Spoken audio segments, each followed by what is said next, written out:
कहानी समझावन लाल का अनोखा सबक। हमारे जीवन में यह जरूरी नहीं है कि हर पाठ स्कूल में ही पढ़ाया जाए। बहुत से पाठ अभिभावक पढ़ाते हैं और यह भी कतई आवश्यक नहीं है कि माता पिता ये पाठ प्यार मोहब्बत से पढ़ाएं। हमारे जमाने में तो ऐसे पाठ पढ़ाने के लिए विशेष अस्त्र शस्त्र जैसे कपड़े धोने वाला डंडा बहुत काम आता था। हम तो आज भी इस डंडे को समझावन लाल कहते हैं, क्योंकि अनेक अवसरों पर इस समझावन लाल ने हमें बहुत अच्छे से समझाया और इसके द्वारा सिखाया गया लगभग हर एक सबक हम सब भाई बहनों को ताउम्र याद रहा। वर्तमान में बच्चों तथा उनकी माँओं के लिए ये समझावन लाल अर्थात कपड़े कूटने वाला डंडा कुछ अनजानी सी चीज होगी, क्योंकि अब अधिकतर घरों में कपड़े धोने के लिए वॉशिंग मशीन होती है। वैसे भी ये प्रकरण आज से लगभग 30 वर्ष पहले का है, जब घरों में बच्चों की मार कुटाई बहुत आम होती थी। बहरहाल, मैं इस बात का समर्थन कदापि नहीं कर रही हूँ कि बच्चों की पिटाई होनी चाहिए। ये सिर्फ एक हल्की फुल्की कहानी कहे या आप बीती है, जो आज से कई वर्ष पहले घटी घटना पर आधारित है। मैं जिस पाठ की बात कर रही हूँ वो पढ़ाया गया था हमारी मित्र मंडली के एक लड़के आशु को। उसकी छोटी बहन दीप्ति मेरी अभिन्न सहेली थी और उस समय हम दोनों सहेलियां तीसरी कक्षा में और आशु भैया छठी कक्षा में थी। यूं तो वो लोग पंजाब से थे, पर जिस वक्त की मैं बात कर रही हूँ उस वक्त उनका पूरा परिवार लखनऊ में बस चुका था। और ये एक इत्तेफाक था कि आंटी की दूर की एक बहन, जिन्हें हम सब राधा मौसी कहते थे, उनका घर भी हमारे मोहल्ले में ही था। दीप्ति की मम्मी और मौसी दोनों को ही एक दूसरे का बहुत सहारा था और लगभग रोज ही उन दोनों का एक दूसरे के घर आना जाना था। दीप्ति और आशु भैया के पिता ठेठ गांव के रहने वाले थे और कुश्ती अखाड़े और दूध घी के खूब शौकीन थे। शहर में बसने के बाद कुश्ती जैसे खेल तमाशे तो कहीं पीछे छूट गए, पर दूध घी का शौक वैसे का वैसा बरकरार रहा।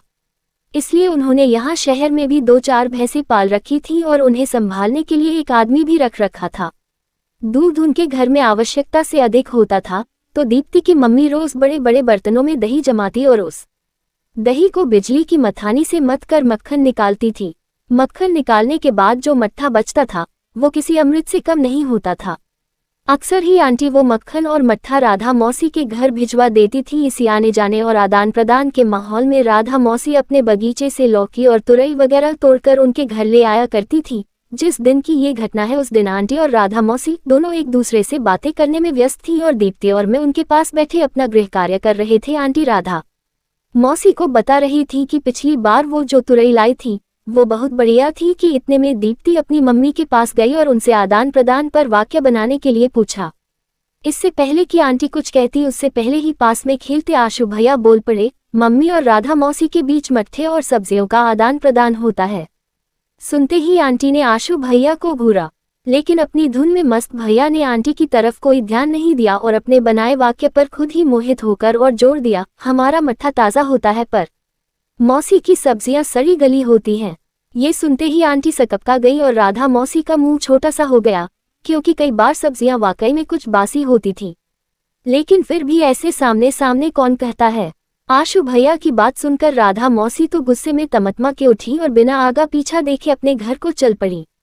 आंटी भी अपनी बहन को मनाने के लिए उनके पीछे पीछे भागी, लेकिन राधा मौसी तो मानो घोड़े पर सवार थी।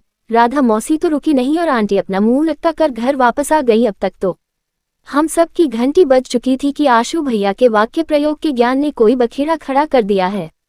घर वापस आते ही आंटी ने आव देखा ना ताव समझावन लाल उठाया और आशु भैया की वो आरती उतारी कि भैया तो छोड़ो, हम दोनों को भी समझ आ गया था कि बड़ों की बातों में कभी नहीं बोलना चाहिए। आज ये प्रसंग लिखते समय वो घटना मानो मेरी आंखों के सामने जीवंत हो उठी है। आशु भैया डंडे की मार से बचने का प्रयास करते बरामदे में बिछे तख्तपोश के चारों तरफ चक्कर काट रहे थे और आंटी क्रोध से उफनती दांत पीसती, आज तो इसको सबक सिखा के ही रहूंगी वाले मोड में उसके पीछे पीछे घूम रही थी। दीप्ति और मैं हम दोनों ही आतंकित से मूक दर्शक बने इस पकड़म पकड़ाई को देख रहे थे। एक बार की तो ऐसा लगा जैसे कि आशु भैया जीत जाएंगे, लेकिन तख्तपोश को छोड़कर बाहर वाले गेट की तरफ भागना उन्हें भारी पड़ गया और वो आंटी के हत्थे चढ़ गए। उनके कान उमेट कर समझावन लाल के एक जबरदस्त प्रहार के साथ 2 तरह की ध्वनियां हम दोनों लड़कियों को सुनाई दी। भैया के मुंह से आए और आंटी के मुंह से, अब बोलेगा फालतू। हाय नहीं मम्मी के एक लंबे प्रलाप का असर यह हुआ कि आंटी की पकड़ भैया के कान पर ढीली पड़ गई और एक कुशल प्रतिद्वंदी की तरह भैया उछलकर गेट पर चढ़ गए। जब तक मम्मी पकड़ती तब तक वो लोहे के गेट के ऊपर थे और वहीं से चिल्लाए, आप ही तो कह रही थी कि मौसी सड़ी गली सब्जी पकड़ा जाती है, मैं कोई झूठ बोल रहा हूँ। सच ही तो कह रहा हूँ भैया की बात सुनकर आंटी पल भर को ठिठक गई। सच तो कह रहा है लड़का, अब क्या सच बोलने से मना करूँ इसे? तभी उनकी तर्क बुद्धि ने अपना काम किया। सच बोलने से नहीं, कुछ भी कहीं भी बोलने से रोक रही हूँ। और उन्होंने समझावन लाल को घुमाकर एक सटीक निशाना आशु भैया की तरफ लगाया और क्रोध से उफनती हुई बोली, सच बोलना ठीक है पर अनावश्यक बोलना ठीक नहीं। आपसे कुछ भी बोलने को कहा किसने था? सत्यवादी हरिश्चंद्र जी। पूछा था किसी ने कुछ? चुप नहीं रह सकते थे? बड़ों के बीच में बोलना जरूरी था क्या?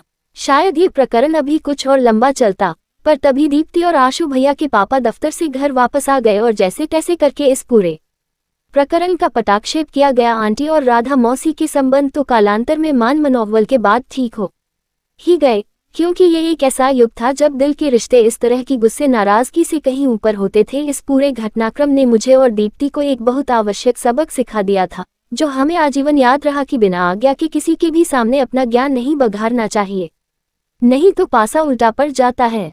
और इसके साथ ही शायद उस दिन आंटी ने भी एक सबक अवश्य सीखा होगा कि बच्चों के सामने कभी भी कुछ अनाप शनाप बड़बड़ाना भी नहीं चाहिए। क्या पता कब किसके अंदर का हरिश्चंद्र जाग उठे और वह बाहर वालों के सामने पोल खोल दे।